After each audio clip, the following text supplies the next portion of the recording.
The massive space station floated silently in the void, its metal surface gleaming under the light of distant stars.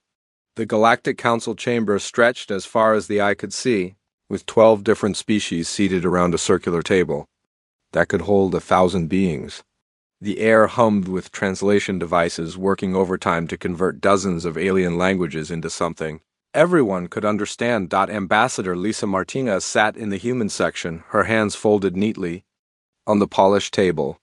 She had been representing Earth for 3 years now, ever since humanity joined the galactic community. Around her sat representatives of species that had been traveling the stars for thousands of years, before humans even learned to make fire. The Corthax delegation hissed softly among themselves. Their reptilian features and scaled skin made them look like ancient earth dragons. Next to them, the Luminari floated in glowing energy fields, their bodies barely visible through the bright light they produced. The insect-like Chithari clicked their mandibles as they spoke in rapid bursts. At the head of the table sat Council Leader Vexstar, a tall being with blue skin and 4 arms. His species, the Aldari, had been the first to discover faster-than-light travel and had founded the Council over 5,000 years ago. When he spoke, his voice carried the weight of ancient authority. "The situation on the rim grows worse each day," Vexstar announced. "The Zephyrian Empire has attacked 3 more Valdorian colonies. Their fleet destroyed the orbital defenses within hours. Thousands of innocent civilians are now prisoners." A holographic display appeared above the table, showing star maps with red marks indicating Zephyrian conquests. The peaceful Valdorians had never been warriors. Their colonies were easy targets for the aggressive Zephyrian war machine. "We must act," declared Prime Speaker Silthara of the Valdorians. Her people looked almost human, but with silver skin and large eyes. "My people die while we debate. Please, Honored Council, send your fleets to help us." The Corthax representative, General Thokvar, shook his massive head. "The Zephyrians have quantum shields and plasma weapons. Their dreadnoughts are the size of small cities. Any military action would require the combined fleets of at least 6 council species. The cost would be enormous," added the Chithari delegate, her voice sounding like metal scraping against metal. "We would lose thousands of ships and millions of lives. Perhaps negotiation would be better." Vexstar's 4 hands moved in different directions as he accessed multiple data streams. "The Zephyrians refuse all contact. They want the Valdorian systems for their mineral wealth. They will not stop until they control the entire sector." Lisa Martinez had been listening quietly, but now she cleared her throat. All eyes turned to her. The human section was the smallest at the table, since Earth only had 1 representative while most other species sent entire delegations. "Excuse me, Honored Council Leader," Lisa said in her calm voice. "Perhaps humanity could assist in this matter." A wave of what could only be described as polite laughter rippled around the table. The luminaries' glow flickered in patterns that their translators converted to chuckling sounds. Even the usually serious Corthax seemed amused. "Ambassador Martinez," Vexstar said with what might have been kindness, "we appreciate your willingness to help. But the Zephyrians possess technology far beyond human capabilities. Your species has only been in space for 2 centuries. You still use chemical rockets and kinetic weapons." General Thokvar leaned forward, his yellow eyes focusing on Lisa. "No offense intended, but human military technology is quite primitive. Your ships are slow, your weapons are basic, and your armor is made of simple metals. The Zephyrians would destroy any human fleet before it could even get close." The Chithari delegate clicked her mandibles rapidly. "Human warfare is also very strange. We have studied your historical records. You fight in ways that seem wasteful and chaotic. Galactic warfare follows established patterns that minimize unnecessary destruction." Lisa nodded politely at each. Comment: "I understand your concerns. Human technology may seem simple compared to your advanced systems, but perhaps that simplicity has advantages you have not considered." Vexstar activated another holographic display. This one showed Zephyrian warships, massive vessels bristling with energy weapons and protected by shimmering force fields. "These ships can destroy planets, Ambassador. Their shields can deflect any known weapon system. How could human forces possibly compete? We would like the opportunity to demonstrate, Lisa replied. If the Council would permit it, humanity requests assignment to defend one sector of Valdorian space. We ask only for the chance to prove that our methods have value. The chamber fell silent except for the low hum of the translation devices. Vextar looked around the table, reading the expressions of the other delegates. Some seemed curious, others appeared skeptical, and a few looked almost worried about the idea of humans getting involved in galactic warfare. The humans have been peaceful members of our community, Vextar said slowly. They have honored all treaties and contributed to our scientific knowledge. If they wish to help defend the Valdorians, perhaps we should allow them to try. General Thokvar scales rustled with what the translators indicated was concern. The Zephyrians will crush any human force sent against them. We should not send these newcomers to their deaths just to satisfy their curiosity about galactic warfare. Prime Speaker Silthara spoke up from her seat. If the humans are willing to risk their ships and lives for my people, how can we refuse their help? Any assistance is better than watching more colonies fall to Zephyrian raiders. The Luminari. Representative pulsed with soft light as she communicated. Perhaps this could serve as a learning experience. The humans could observe proper galactic warfare tactics while providing minimal support to our main fleets. Lisa felt a small smile cross her face. We appreciate your confidence in our abilities. However, we would prefer to operate independently. Human military doctrine works best when we have full tactical control of our operations. This statement caused another round of surprised reactions around the table. The idea that such a young species would want to operate without guidance from their elders seemed almost insulting to some of the delegates. Vextar raised two of his hands for silence. Very well. We will assign humanity to defend the Kepler sector. It contains 3 minor Valdorian colonies and 2 asteroid mining stations. The area has little strategic value, so Zephyrian attacks there should be limited. He paused and looked directly at Lisa. This will allow your people to gain experience in galactic warfare without facing the main Zephyrian battle fleets. You will have 1 month to prepare your forces before the Zephyrians likely reach that sector. Lisa stood and bowed slightly. To the Council. Thank you for this opportunity. Humanity will not disappoint you. As the council session ended and delegates began filing out, Lisa could hear whispered conversations in dozens of languages. Most seemed to be expressing sympathy for the brave but foolish humans who were about to learn how outmatched they were against real galactic military forces. General Thokvar approached Lisa as she gathered her materials. Ambassador, I respect your courage, but please reconsider this decision. The Zephyrians show no mercy to defeated enemies. Your people could be enslaved or worse if your ships are captured. Lisa looked up at the massive reptilian general. Thank you for your concern, General, but humanity has been fighting wars for a very long time. We may surprise you with what we have learned. As she walked toward the exit, Lisa activated her communication device to send a message to Earth. Admiral Sullivan, the Council has approved our request. Begin implementation of Protocol Terran immediately, and Admiral, make sure our people understand that the galaxy is about to see what human warfare really looks like. The message traveled instantly across space toward Earth, where the human military was already preparing for their first real test against galactic powers. None of the Council members suspected that humanity's primitive approach to warfare was about to change the balance of power in their ancient civilization forever. The ESV Defender cut through space at maximum burn, its nuclear engines pushing the crew deep into their acceleration couches. Captain Ben Rodriguez watched the tactical display as his battle group approached the Kepler sector.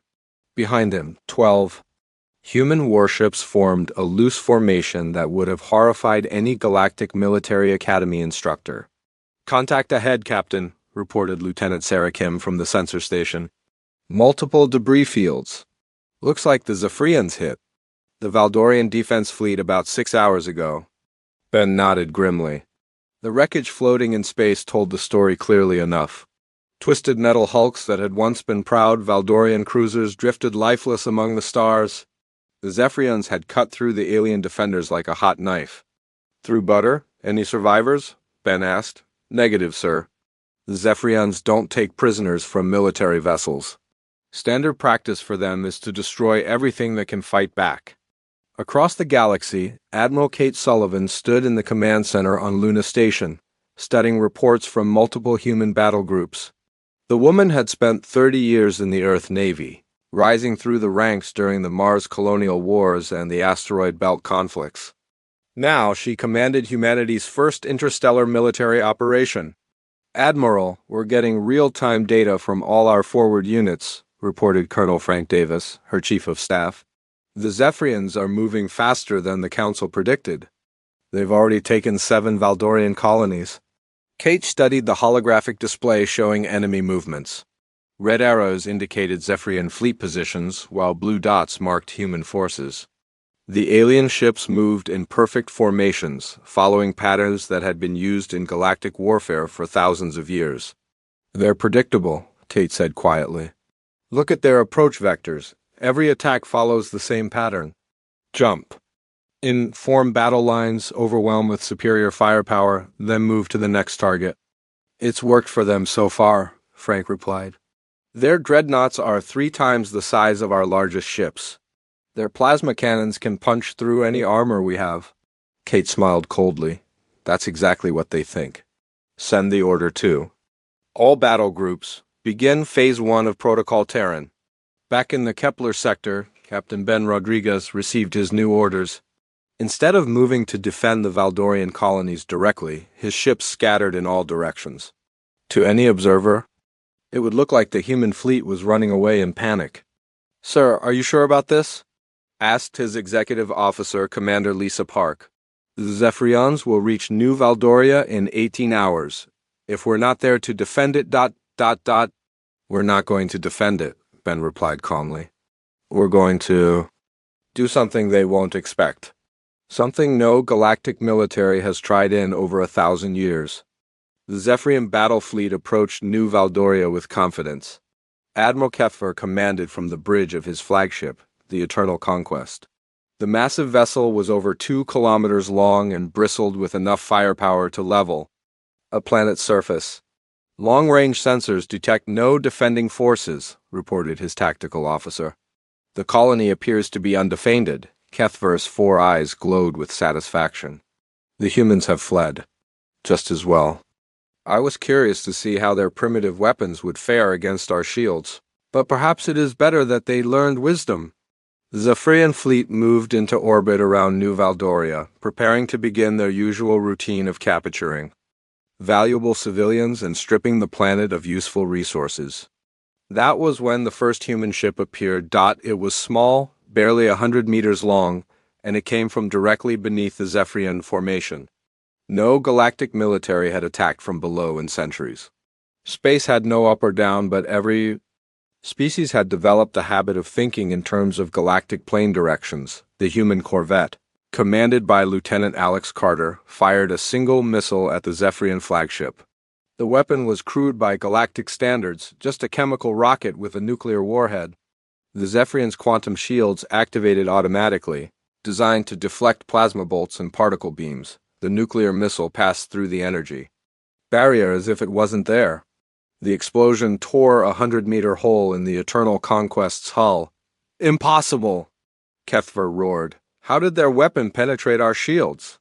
Before anyone could answer, more human ships appeared. They came. From every direction, using asteroid fields and debris clouds as cover. Each ship fired a few missiles or railgun rounds before disappearing back into the void. The Zephyrian formation tried to respond, but their massive dreadnoughts were too slow to track the small, fast human vessels. Their plasma cannons were designed for ship-to-ship combat at long range, not for dealing with tiny fighters that appeared and vanished like ghosts. Sir, we're taking damage on multiple decks, reported the Eternal Conquest's damage control officer. These kinetic weapons are punching straight through our armor. Our shields don't stop them at all. Kethver stared at the tactical display in disbelief. Red warning lights indicated damage to 17 different ships in his fleet. The humans weren't fighting like any galactic military. They weren't forming battle lines or trying to match firepower. They were like a swarm of angry insects, stinging and retreating before his forces could swat them. Meanwhile, on the human corvette Dancing Bear, Lieutenant Alex Carter grinned as he watched another Zephyrian cruiser drift helplessly with its engines destroyed. "That's what you get for relying on energy shields," he muttered to his crew. "They work great against energy weapons, but they can't stop a chunk of metal moving at 30,000 kilometers per hour." The hit-and-run attacks continued for 6 hours. The Zephyrians found themselves under constant harassment from an enemy they couldn't pin down. Every time they turned to face one group of attackers, another group would appear from a different direction. But the real surprise came when Colonel Amy Foster's Special Operations team made their move. While the Zephyrians were distracted by the ship attacks, Amy and her Marines had quietly approached in stealth pods. They attached themselves to the hull of a Zephyrian destroyer and began cutting their way inside the alien crew had never faced boarding actions before. Galactic warfare had evolved past such primitive tactics centuries ago. When humans in powered armor started moving through their ship's corridors, the Zephyrians had no idea how to respond. "Boarding parties?" Kethver stared at the report from the damaged destroyer. "They're actually boarding our ships? What kind of barbarians are these humans?" His tactical officer looked equally confused. "Sir, they're fighting inside the ship. Hand-to-hand combat with energy weapons and explosives. Our crew doesn't know how to fight in confined spaces." The destroyer's crew surrendered within 2 hours. Amy Foster's team had taken control of the entire ship with only 30 Marines. The Zephyrians simply had no training for close quarters. Combat inside their own vessels. Admiral Kate Sullivan watched the battle reports with satisfaction. "Phase 1 is complete. The Zephyrians are confused and demoralized. They've never faced an enemy that refuses to fight by their rules." "Admiral, the Zephyrian fleet is regrouping," reported Colonel Davis. "They're pulling back to form a defensive perimeter." Kate nodded. "Good, now they're thinking defensively instead of offensively. That's when we start Phase 2. Send word." To Captain Nicole Davis and Major Chris Wilson. "Time to show these aliens what psychological warfare looks like." Across the sector, more human ships moved into position. The Zephyrians thought they had learned what human tactics looked like, but they had only seen the beginning. The real lesson in human warfare was about to begin. In the Galactic Council chambers, emergency sessions were being called as reports of the fighting reached the member species. The tactical recordings showed something no one had expected. The humans weren't losing, they weren't even retreating. They were winning, and they were doing it in ways that violated every principle of civilized galactic warfare. Council leader Vexstar stared at the holographic displays showing the battle. "This is impossible. How are they penetrating Zephyrian shields? How are they moving so fast? And what is this boarding action nonsense?" The truth was beginning to dawn on the assembled aliens. The humans weren't fighting like a galactic military, because they had never been part of the galactic military tradition. They had learned to fight by fighting each other, and they had learned lessons that the rest of the galaxy had forgotten long ago. The Zephyrians were about to discover that all their advanced technology meant nothing against an enemy that fought. The dirty thought creatively and refused to follow the rules of civilized warfare. The galaxy was about to learn what humans meant when they talked about winning at any cost. The Galactic Council's emergency session had been running for 12 hours straight. Representatives from all 12 species sat in stunned silence as they watched live tactical feeds from the Kepler sector. What they were seeing defied everything. They thought they knew about warfare. Council leader Vexstar S. Four Hands moved rapidly across multiple control surfaces, trying to make sense of the reports. "General Thokvar explained to me how a human force 1/10 the size of the Zephyrian fleet is winning this engagement." The massive Korthax general's scales had turned a darker shade of green, indicating deep confusion. "Honored leader, I cannot explain it. The humans are not following any recognizable battle doctrine. They attack from 17 different directions. Simultaneously, retreat when they should advance, and advance when any sane commander would retreat." On the main display, red dots representing Zephyrian ships moved in desperate formations, while blue dots representing human forces seemed to dance around them like angry wasps. The Zephyrians had lost 8 ships in the past day, while human casualties remained mysteriously low. "They are fighting like savages," hissed the Shithari delegate, her mandibles clicking in agitation. "No formation discipline, no honor codes, no respect for the established rules of engagement. How can the Zephyrians defend against chaos?" Prime. Speaker Silthara of the Valdorians leaned forward in her seat. "Honored Council, I care nothing for fighting styles. The humans are saving my people. 3 colonies that we thought were lost are now secure. However they are doing it, I am grateful." Meanwhile, in the Kepler sector, General Ryan Brooks coordinated human operations from the command ship ESV Coordinator.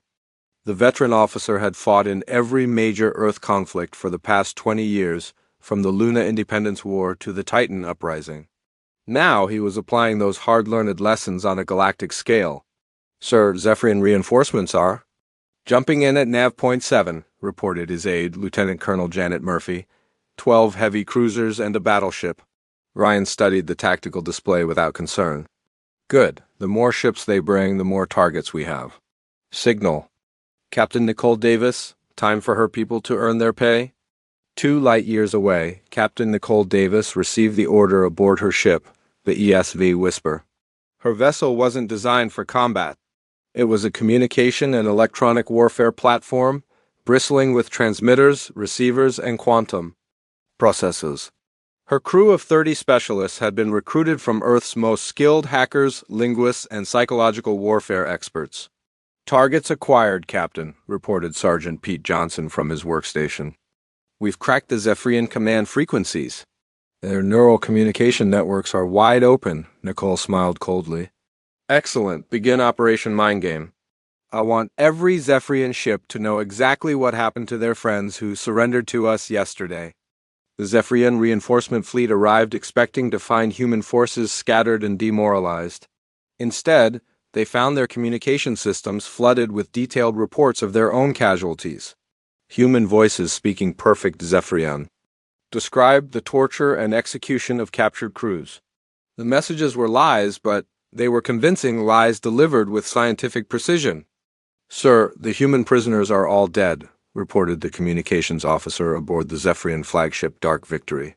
"They described the methods used. It's horrific." Admiral Vethkar, the Zephyrian fleet commander, felt his blood run cold. His species had fought many wars, but always with certain understood rules. Prisoners were treated with basic dignity. Crews were ransomed back to their families. The humans seemed to follow no such civilized customs. "Broadcast a warning to all ships," Vethkar ordered. "Under no circumstances are crews to surrender to human forces. Death in battle is preferable to capture by these monsters." What the Zephyrians didn't know was that their dead comrades were actually being treated according to Earth's Geneva Convention. Colonel Amy Foster's Marines had turned the captured destroyer into a comfortable prison facility. The Zephyrian crew was eating better food than they had seen in months and receiving medical care for injuries they didn't even know they had, but the psychological warfare was only beginning. Major Chris Wilson's engineering teams had been busy throughout the sector, deploying automated systems that no galactic military had used in centuries. The humans were turning entire star systems into weapons. "Minefield deployment complete," Wilson reported to General Brooks. "We've got 3,000 smart mines scattered around the Hyperion jump point. Motion sensors, friend or foe identification, and enough nuclear warheads to stop a battle fleet." The Zephyrians learned about the mines the hard way.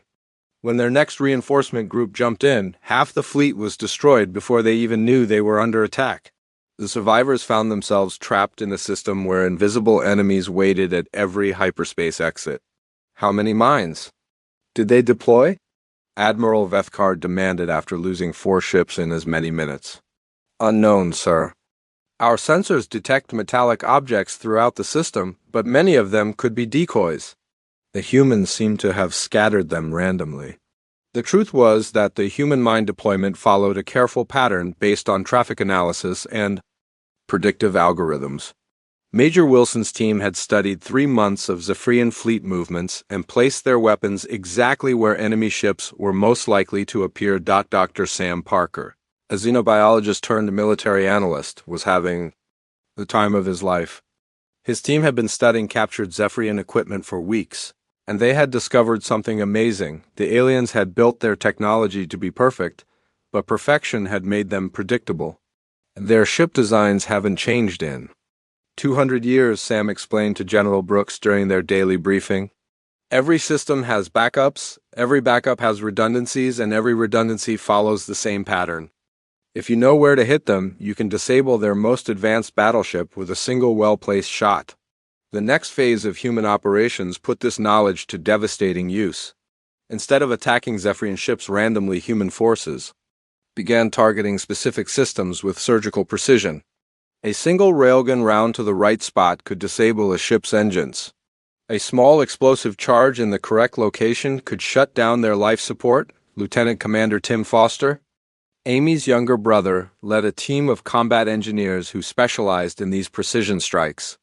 His ships would approach disabled Zephyrian vessels and offer the crews a choice: surrender and be treated well, or stay aboard and suffocate when their air ran out. "We're not monsters," Tim would tell each captured crew through their translators. "We're just better at this than you are." The psychological effect was devastating. Zephyrian crews began to lose confidence in their equipment, their commanders, and their chances of survival. Morale collapsed as reports spread of humans who could disable any ship, predict any move, and strike from anywhere, but the humans were just getting started. General Brooks had been studying galactic warfare for months, and he had identified its greatest weakness. Every species fought the same way. They all used the same tactics, the same formations, and the same predictable strategies. They've been fighting each other for so long that they've forgotten how to adapt, Brooks explained to his staff. When you know exactly what your enemy is going to do, you can beat them no matter how good their technology is. The Zephyrians tried to adapt, but they were fighting against 4 billion years of human evolution. Every tactical adjustment they made was countered within hours. Every new strategy they attempted had already been anticipated and prepared for. Back in the Galactic Council chambers, the emergency session was entering its second day. The member species watched in growing amazement as the tactical displays showed human forces achieving impossible victories. "They're not just winning," whispered the Luminari representative, her energy field flickering with confusion. "They're making it look easy." Council leader Vexstar finally spoke the words that everyone was thinking. "We have been wrong about the humans." Very, very wrong. The Zephyrian advance had not just been stopped. It had been reversed. Human forces were now advancing into Zephyrian territory, liberating Valdorian colonies with such efficiency that it seemed almost effortless. What the galaxy was witnessing was the difference between fighting with superior technology and fighting with superior tactics. The humans had spent centuries learning how to defeat opponents who were just as smart, just as determined, and just as well equipped as they were, against aliens who had grown comfortable with technological superiority. These lessons were proving devastatingly effective. The Zephyrians were learning that in warfare, the most dangerous enemy is not the one with the biggest guns, but the one who knows how to use what they have. The war was far from over, but the galaxy was beginning to understand that humanity brought something new to the ancient art of conflict, something that no amount of advanced technology could defend against: the accumulated wisdom of a species that had never stopped learning how to fight. Fleet Admiral Tony Mitchell stood on the bridge of the ESV Liberty as the massive human battle fleet dropped out of hyperspace. Around him, 200 warships emerged from the void like predators sensing weakness. The main human fleet had finally arrived, but the war was already turning in their favor. Admiral long-range sensors show the Zephyrian Empire has pulled back to their fortress worlds, reported Captain Kelly Wright, his chief of staff. Intelligence estimates they've lost 60% of their forward fleet capacity. Tony nodded grimly as he studied the tactical displays. The Zephyrians had started this war with over 800 ships. Now they were down to 300, and most of those were damaged or demoralized. But he knew that cornered enemies were often the most dangerous. "Any word from their high command?" Tony asked. "Negative, sir. Emperor Kazathan has refused all communication attempts. Our psychological warfare teams think he's probably preparing for a final battle rather than considering surrender. Across the galaxy, the Galactic Council watched these developments with a mixture of awe and growing concern. What had started as a small demonstration of human capabilities had turned into the most decisive military campaign in galactic history. "They've done the impossible," Council Leader Vextar said quietly to his advisors. "The Zephyrian Empire has never been defeated. In 3,000 years, they've conquered 47 different species. How are these humans making it look so easy?" General Thokvar S. Scales had turned almost black with stress. "Honored leader, I've studied every battle report. The humans don't just fight differently, they think differently. Every move they make is designed to create maximum confusion and fear in their enemies." The truth was that Admiral Mitchell had been following a carefully planned strategy from the beginning. While smaller human forces kept the Zephyrians confused and scattered, he had been moving the main fleet into position for a decisive strike. Not at the Zephyrian military forces, but at something much more important. "Captain Maria Torres, you're cleared for Operation Backdoor," Tony transmitted to the Human Special Forces commander. "Take your task force and hit the Zephyrian prison camps, every single one." Maria Torres had been waiting for this order for weeks. Her task force consisted of 50 fast ships and 3,000 of Earth's best soldiers. Their mission was something no galactic military had attempted in centuries: a coordinated rescue operation across multiple star systems. "All units, this is Rescue 1, Maria broadcast to her fleet. "We've got 17 prison camps holding over 2 million Valdorian civilians. The Zephyrians think these camps are safe behind their lines. Time to show them how wrong they are." The Zephyrian Empire had built their prison camps on heavily defended worlds, protected by orbital fortresses and surrounded by minefields. They had never imagined that an enemy would be crazy enough to attack these installations directly. Lieutenant Colonel Dan Price led the ground assault on the largest prison camp located on the planet Kethmor. His Marines came down from orbit in stealth pods, landing in the planet's polar regions where Zephyrian sensors were weakest. "Remember, people," Dan told his troops as they prepared for the assault, "the Valdorians in there have been prisoners for months. They're going to be scared, sick, and probably think we're just another group of captors. Keep your translators on and your weapons visible but non-threatening." The attack began at dawn, local time. Human ships appeared in the Kethmor system from 7 different directions, completely bypassing the defense networks. While Zephyrian forces scrambled to respond to the space battle, Dan's Marines were already inside the prison compound. The Zephyrian guards had never faced an assault from within their own defenses. They were trained to repel attacks from orbit, not to fight enemies who had somehow appeared inside their supposedly secure facilities. "Surrender now, and you will be treated according to human military law," Don announced over the camp's communication system. "Continue fighting and you will be destroyed. You have 5 minutes to decide." The combination of human air support, advanced infantry tactics, and complete surprise proved overwhelming. The prison camp fell in less than 4 hours with minimal casualties among the prisoners. Similar scenes played out across 17 star systems as human forces demonstrated their ability to strike anywhere, anytime with devastating precision. The Zephyrians found themselves fighting a war on dozens of fronts simultaneously, against an enemy that seemed to be everywhere at once. Emperor Kazathan sat on his throne on the Zephyrian homeworld, reading reports that each seemed more impossible than the last. His empire, which had dominated this region of space for millennia, was crumbling in a matter of weeks. "How many more ships do we have?"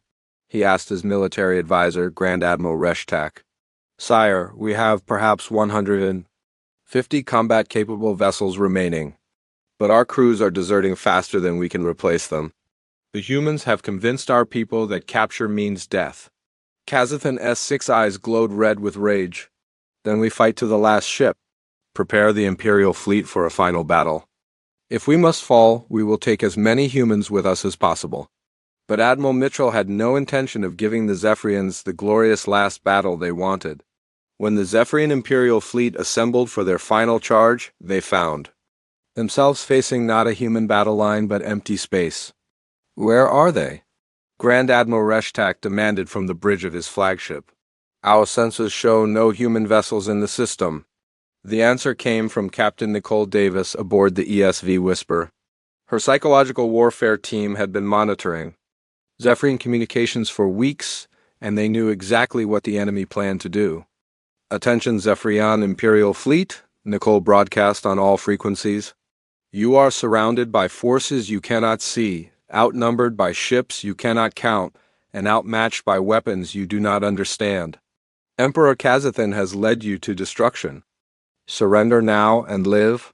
Continue fighting and join the ghosts of your dead comrades." The broadcast was followed by tactical data showing the locations of destroyed Zephyrian vessels, recordings of captured crews describing their defeat, and detailed intelligence about Zephyrian fleet movements that should have been impossible for the humans to obtain. "They know everything," whispered the Zephyrian communications officer. "Our codes, our plans, our ship positions. How is this possible?" The truth was that human intelligence services had been gathering information through every possible means. Dr. Sam Parker's teams had analyzed captured equipment to understand Zephyrian technology. Major Chris Wilson's engineers had been monitoring enemy communications. Captain Nicole Davis had been running psychological profiles on Zephyrian commanders. When humans prepared for war, they prepared for total war. Every resource, every skill, every advantage was brought to bear against the enemy. The Zephyrians had never faced anything like it. The end came not with a glorious battle, but with a simple communication. Emperor Kazathan himself contacted Admiral Mitchell directly, his pride finally broken by the complete collapse of his empire's military power. "Human Admiral," the Emperor said through the translation system, his voice heavy with defeat. "What? Are your terms for surrender?" Tony Mitchell had been preparing for this moment since the war began. He had studied human history, particularly the mistakes made by previous victorious powers. The terms he offered were harsh but fair. Complete withdrawal from all Valdorian territory, reparations for war damages, full disclosure of military capabilities and technology, war crimes trials for commanders who ordered attacks on civilian targets, and acceptance of human military advisors to prevent future aggression. The Emperor's response came after several hours of consultation with his remaining advisors. "We accept your terms, Admiral. The Zephyrian Empire surrenders unconditionally." Across the galaxy, the news spread like wildfire. The Zephyrian Empire, which had seemed unstoppable for 3,000 years, had been defeated in less than 3 months by a species that most galactic citizens had barely heard of. In the Galactic Council chambers, an emergency session was called to address the new reality. The humans had not just won a war.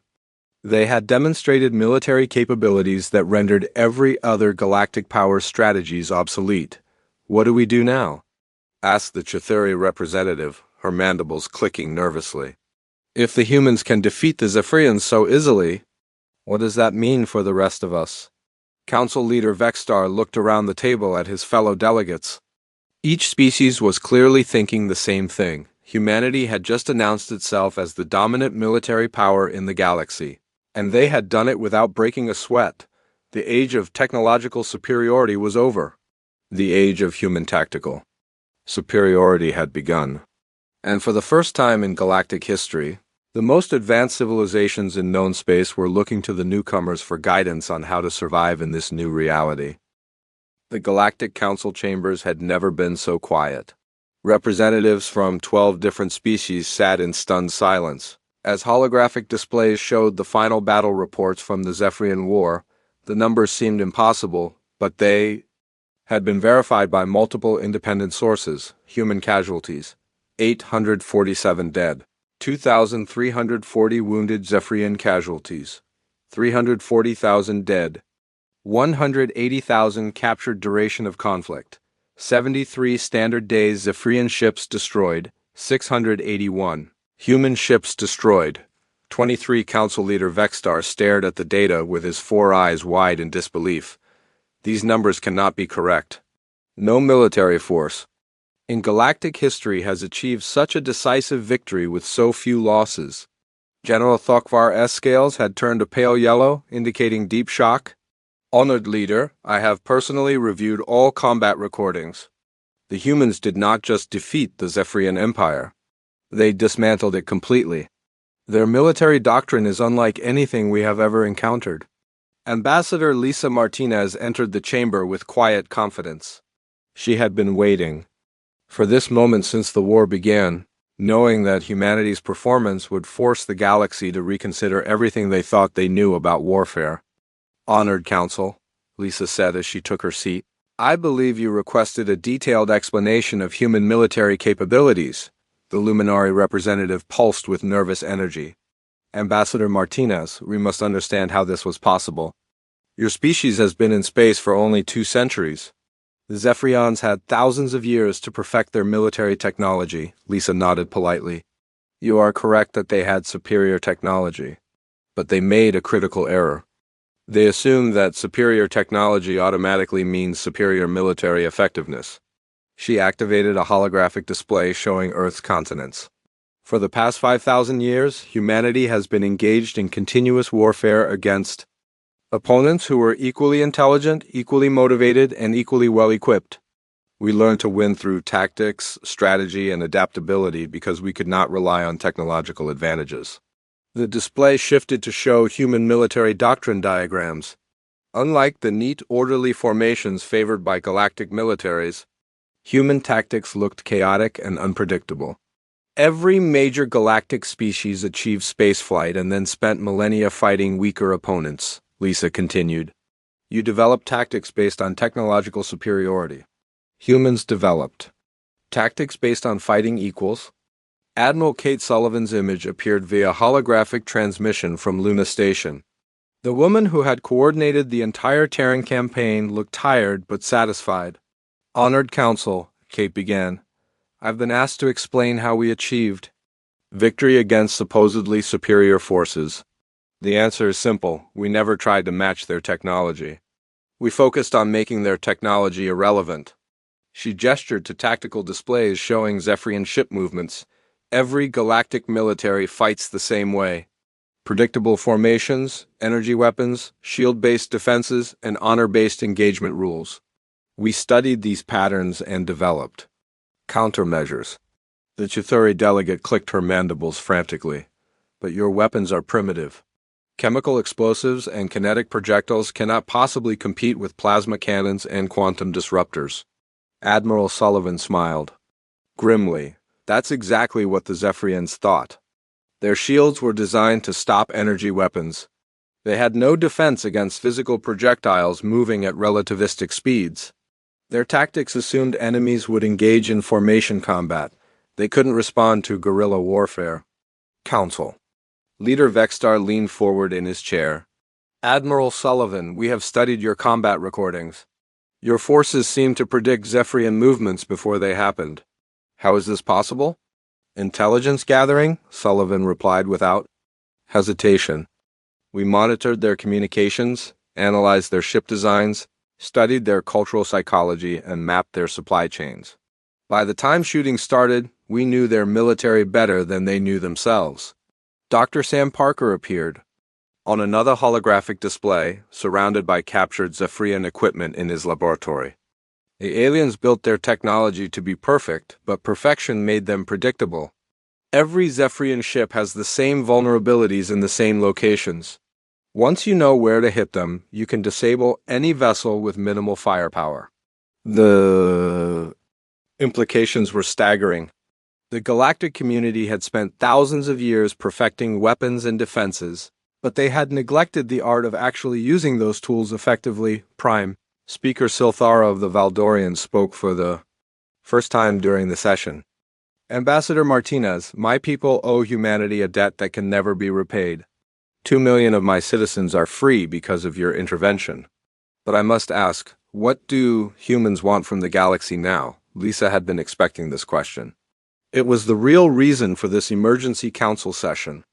Every species in the chamber was wondering if humanity planned to conquer them like the Zephyrians had tried to do. "We want partnership," Lisa said simply. "Humanity has no interest in ruling the galaxy. We want to share our knowledge and learn from yours.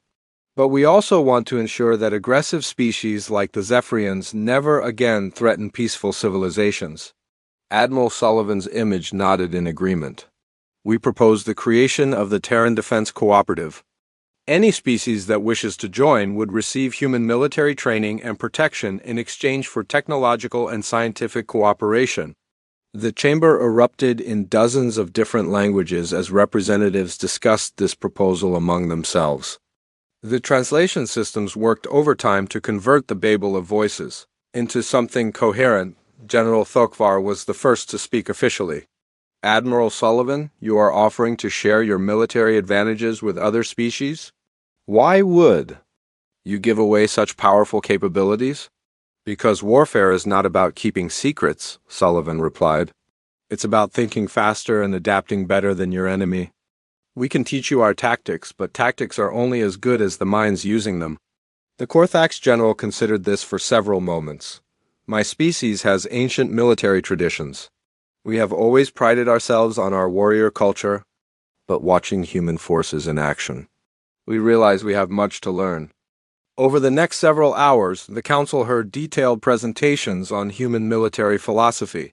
The concepts seemed alien to species that had grown comfortable with technological solutions to every problem: combined arms coordination, asymmetric warfare, psychological operations, intelligence-driven tactics, adaptive leadership, total war logistics.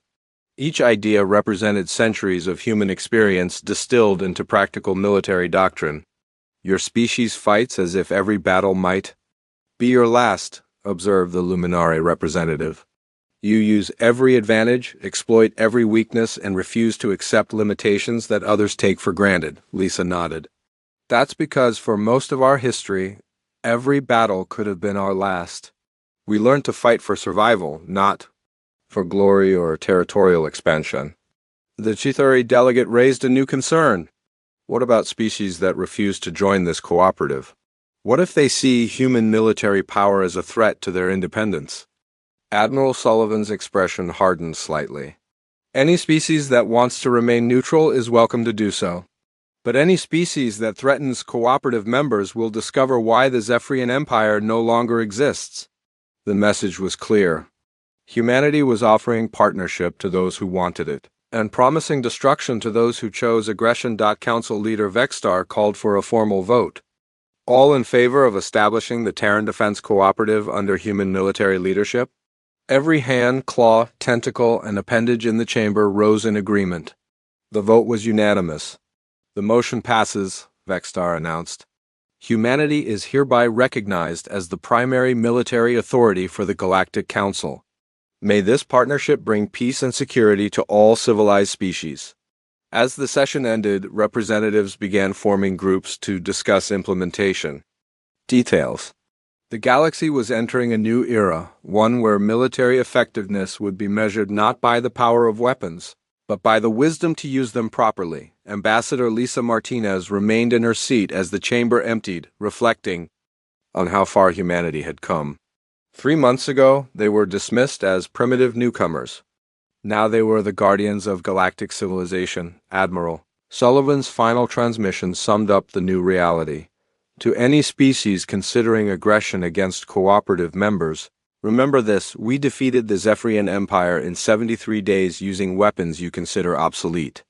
We did it because we understand something you have forgotten in warfare. The most dangerous weapon is not the biggest gun, but the smartest soldier. The galaxy had learned a valuable lesson. Technology could be copied, weapons could be stolen, but the accumulated wisdom of 5,000 years of human warfare could not be replicated. And in a universe full of potential threats, that wisdom had become the most valuable commodity of all. The age of human military leadership had begun. And the galaxy was a safer place because of it.